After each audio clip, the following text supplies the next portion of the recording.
প্রিয় দর্শক, আজকের আবহাওয়ার গুরুত্বপূর্ণ খবরে আপনাদের স্বাগত জানাই। আজ ১৪ই আগস্ট ২০২৬। বিশেষ সতর্কবার্তা যা পাওয়া যাচ্ছে তাতে বৃষ্টিপাতের পরিমাণ আগামী কয়েকদিন বৃদ্ধি পাওয়ার প্রবল সম্ভাবনা রয়েছে। পাশাপাশি বঙ্গোপসাগরে তৈরি হওয়া আবহাওয়ার নতুন পরিস্থিতি নিয়েও নজর রাখছে আবহাওয়া দপ্তর।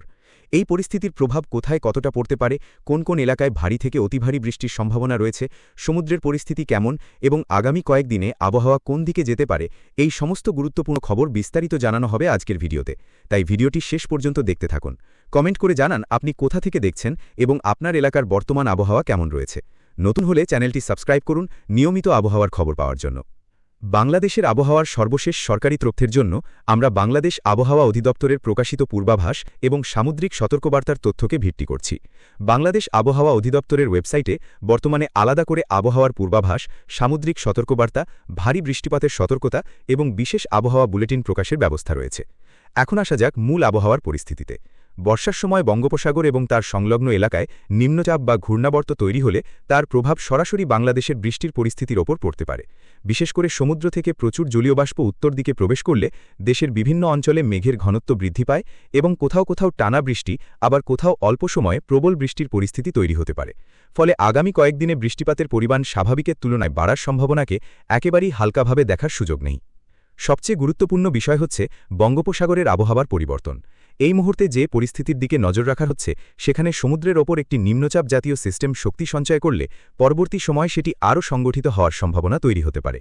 তবে একটি নিম্নচাপ তৈরি হলেই সেটি সরাসরি শক্তিশালী ঘূর্ণিঝড়ে পরিণত হবে এমনটা বলা ঠিক হবে না। এর গতিপথ, কেন্দ্রের চাপ, বাতাসের গতি, সমুদ্রপৃষ্ঠের তাপমাত্রা এবং বায়ুমণ্ডলের বিভিন্ন স্তরের বাতাসের পরিস্থিতি সবকিছু পর্যবেক্ষণ করেই এর ভবিষ্যৎ গতিপথ নির্ধারণ করা হয়। তাই এই মুহূর্তে সবচেয়ে গুরুত্বপূর্ণ বার্তা হচ্ছে আতঙ্ক নয়, বরং সতর্ক থাকা প্রয়োজন। বঙ্গোপসাগরে কোনো নিম্নচাপ শক্তিশালী হলে তার প্রথম এবং সবচেয়ে দ্রুত প্রভাব সাধারণত সমুদ্রের ওপরই দেখা যায়। বাতাসের গতি বৃদ্ধি পেতে পারে, ঢেউ উত্তাল হতে পারে এবং ছোট ও মাঝারি নৌযানের জন্য পরিস্থিতি ঝুঁকিপূর্ণ হয়ে উঠতে পারে। সেই কারণেই বাংলাদেশ আবহাওয়া দপ্তরের সামুদ্রিক সতর্কবার্তার পেজে নিয়মিত আপডেট প্রকাশ করা হয়।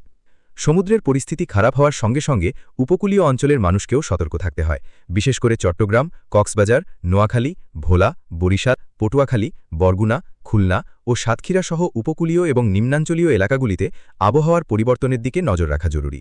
তবে কোনো নির্দিষ্ট জেলায় কতটা বৃষ্টি বা বাতাস হবে সেটি সরকারি বুলেটিনের সর্বশেষ আপডেটের ওপর নির্ভর করবে। এদিকে আগামী কয়েকদিনে দেশের আকাশে মেঘের পরিমাণ বাড়তে পারে।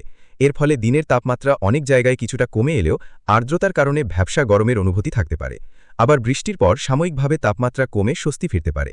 দিনের একেবারে শুরুতে আকাশ আংশিক মেঘলা থাকলেও দুপুরের পর মেঘের ঘনত্ব বাড়তে পারে এবং বিকেল থেকে রাতের দিকে বৃষ্টির প্রবণতা বাড়ার সম্ভাবনা থাকতে পারে। দেশের বিভিন্ন অঞ্চলে বৃষ্টির চরিত্রও একরকম হবে না। কোথাও হালকা থেকে মাঝারি বৃষ্টি হতে পারে, আবার কোথাও বজ্রসহ বৃষ্টির সময় অল্প সময়ের মধ্যে উল্লেখযোগ্য পরিমাণ জল নেমে আসতে পারে। শহরাঞ্চলে এমন বৃষ্টি হলে রাস্তায় জল জমে যান চলাচলে সমস্যা তৈরি হতে পারে। নিচু এলাকা, জলাবদ্ধতা প্রবণ অঞ্চল এবং নদী বা খালের আশেপাশের বসতিগুলিকে তাই বিশেষভাবে সতর্ক থাকতে হবে। আরেকটি বিষয় অত্যন্ত গুরুত্বপূর্ণ, বজ্রপাত। বর্ষাকালে শক্তিশালী বজ্রগর্ভ মেঘ তৈরি হলে হঠাৎ করে বজ্রপাত এবং ঝড়ো হাওয়া দেখা দিতে পারে। তাই আকাশ কালো হয়ে এলে বা বজ্রপাত শুরু হলে খোলা মাঠ, নদী, পুকুর, বিল কিংবা জলাশয়ের কাছে থাকা এড়িয়ে চলুন। গাছের নিচে দাঁড়িয়ে থাকাও নিরাপদ নয়। যত দ্রুত সম্ভব নিরাপদ পাকা আশ্রয়ে চলে যাওয়া উচিত। কৃষকদের জন্য এই আবহাওয়া গুরুত্বপূর্ণ। অতিরিক্ত বৃষ্টির ফলে জমিতে জল দাঁড়িয়ে গেলে কিছু ফসল ক্ষতিগ্রস্ত হতে পারে। আবার সঠিক সময়ে পাওয়া বৃষ্টি কৃষিকাজের জন্য উপকারীও হতে পারে। তাই কৃষকদের স্থানীয় আবহাওয়া পরিস্থিতি এবং সরকারি কৃষি ও আবহাওয়া পরামর্শ অনুযায়ী সিদ্ধান্ত নেওয়া উচিত। এখন প্রশ্ন হচ্ছে, বঙ্গোপসাগরের এই সিস্টেম কি শক্তিশালী হয়ে বড় ধরনের ঝড়ের রূপ নিতে পারে? এই মুহূর্তে এর উত্তর নিশ্চিতভাবে দেওয়া সম্ভব নয়। আবহাওয়ার একটি নিম্নচাপকে শক্তিশালী ঝড় বা ঘূর্ণিঝড় বলতে হলে সেটির ক্রমাগত শক্তি বৃদ্ধি এবং নির্দিষ্ট কিছু আবহাওয়াগত মানদণ্ড পূরণ করতে হয়। তাই শুধুমাত্র মডেল পূর্বাভাসে একটি শক্তিশালী সিস্টেম দেখা গেলেই সেটিকে নিশ্চিত ঝড় হিসেবে প্রচার করা উচিত নয়। বরং আগামী ২৪ থেকে ৭২ ঘণ্টায় সিস্টেমটির অবস্থান, গতিপথ এবং শক্তির পরিবর্তন সবচেয়ে গুরুত্বপূর্ণ হয়ে উঠবে। বিশেষ করে বঙ্গোপসাগরের উত্তর এবং মধ্যভাগে যদি নিম্নচাপের কেন্দ্র আরও সুসংগঠিত হয় এবং অনুকূল পরিবেশ বজায় থাকে তাহলে বৃষ্টিপাতের পরিমাণ আরও বাড়তে পারে। একই সঙ্গে উপকূলীয় এলাকায় বাতাসের গতিও বৃদ্ধি পাওয়ার সম্ভাবনা তৈরি হতে পারে। তাই সমুদ্রগামী জেলেদের জন্য সরকারি সামুদ্রিক সতর্কবার্তা অত্যন্ত গুরুত্বপূর্ণ। বাংলাদেশ আবহাওয়া দপ্তরের ওয়েবসাইটে সামুদ্রিক সতর্কবার্তার পাশাপাশি আবহাওয়ার পূর্বাভাস এবং বিভাগভিত্তিক পূর্বাভাসের ব্যবস্থাও রয়েছে। তাই সামাজিক যোগাযোগ মাধ্যমে ছড়িয়ে পড়া অপরীক্ষিত খবরের পরিবর্তে সরকারি আপডেটকে প্রাধান্য দেওয়া উচিত। এখন যদি আমরা সামগ্রিক পরিস্থিতির দিকে তাকাই, তাহলে আগামী কয়েকদিনে বাংলাদেশের আবহাওয়ার প্রধান বৈশিষ্ট্য হতে পারে বাড়তি মেঘ, বেশি বৃষ্টির প্রবণতা, কোথাও ভারী বৃষ্টি এবং বজ্রসহ বৃষ্টির সম্ভাবনা। উপকূলের পাশাপাশি দেশের অভ্যন্তরীণ এলাকাতেও বৃষ্টির কার্যকলাপ বাড়তে পারে। ঢাকা ও তার আশেপাশের এলাকাতেও আকাশ মেঘলা থেকে আংশিক মেঘলা থাকতে পারে। দিনের বিভিন্ন সময়ে বৃষ্টির সম্ভাবনা থাকবে।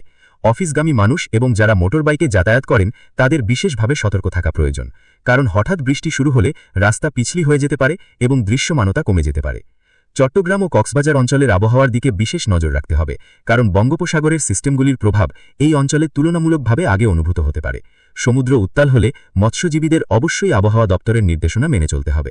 দক্ষিণাঞ্চলের ক্ষেত্রেও পরিস্থিতি নজরদারিতে রাখা প্রয়োজন, বিশেষ করে বরিশাল, ভোলা, পটুয়াখালী, বরগুনা এবং সংলগ্ন এলাকায় বৃষ্টির সঙ্গে দমকা হাওয়া এবং নদী সমুদ্রের পরিস্থিতির পরিবর্তন হতে পারে।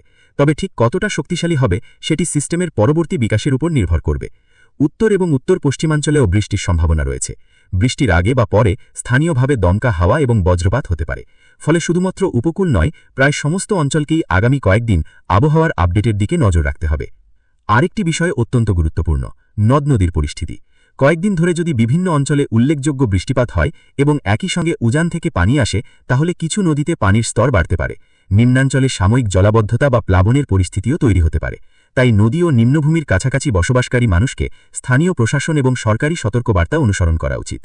সব মিলিয়ে 14 আগস্টের এই আবহাওয়ার ছবিতে সবচেয়ে বড় বার্তা হল বর্ষার কার্যকলাপ আরও সক্রিয় হওয়ার সম্ভাবনা রয়েছে এবং বঙ্গোপসাগরের পরিস্থিতির ওপর আগামী কয়েকদিন বিশেষ নজর রাখতে হবে। তবে দর্শক, একটি বিষয় পরিষ্কার করে বলা প্রয়োজন, এখনই নিশ্চিতভাবে বলা যায় না যে বঙ্গোপসাগরের এই আবহাওয়াগত সিস্টেম সরাসরি বাংলাদেশকে আঘাত হানবে বা এটি নিশ্চিতভাবে শক্তিশালী ঝড়ে পরিণত হবে। আবহাওয়া একটি অত্যন্ত পরিবর্তনশীল ব্যবস্থা। একটি সিস্টেমের গতিপথ কয়েক ঘণ্টার মধ্যেই কিছুটা বদলে যেতে পারে। তাই পরবর্তী সরকারি বুলেটিনই সবচেয়ে গুরুত্বপূর্ণ। আপনারা যদি উপকূলীয় অঞ্চলে থাকেন তাহলে সমুদ্রের দিকে অযথা যাত্রা করবেন না এবং স্থানীয় প্রশাসনের নির্দেশ মেনে চলুন। জেলেরা সমুদ্রযাত্রার আগে অবশ্যই সর্বশেষ সামুদ্রিক সতর্কবার্তা দেখে নিন, কারণ আবহাওয়া খারাপ হওয়ার আগেই সতর্কতা গ্রহণ করাই সবচেয়ে নিরাপদ ব্যবস্থা। আর যারা শহর বা গ্রামাঞ্চলে রয়েছেন তারা আগামী কয়েকদিন ছাতা সঙ্গে রাখুন, বজ্রপাতের সময় নিরাপদ স্থানে থাকুন এবং ভারী বৃষ্টির সময় অপ্রয়োজনে বাইরে বের হওয়া এড়িয়ে চলুন। বিদ্যুতের খুঁটি, গাছ বা দুর্বল কাঠামোর কাছাকাছি অবস্থান করবেন না। সবশেষে আবারও বলছি, বঙ্গোপসাগরের পরিস্থিতি এখন নজরে রাখার মতো। বৃষ্টিপাতের প্রবণতা বাড়তে পারে এবং আগামী কয়েকদিনে আবহাওয়ার পরিবর্তন আরও স্পষ্ট হতে পারে। তাই আতঙ্কিত হওয়ার প্রয়োজন নেই, কিন্তু কোনো সতর্কবার্তাকে অবহেলা করাও উচিত নয়। প্রিয় দর্শক, আপনার এলাকায় আজ বৃষ্টি হচ্ছে কিনা, বৃষ্টির পরিমাণ কেমন এবং আকাশের পরিস্থিতি কেমন, কমেন্টে অবশ্যই জানাবেন। আপনার একটি কমেন্ট অন্য এলাকার দর্শকদেরও স্থানীয় আবহাওয়ার পরিস্থিতি বুঝতে সাহায্য করতে পারে।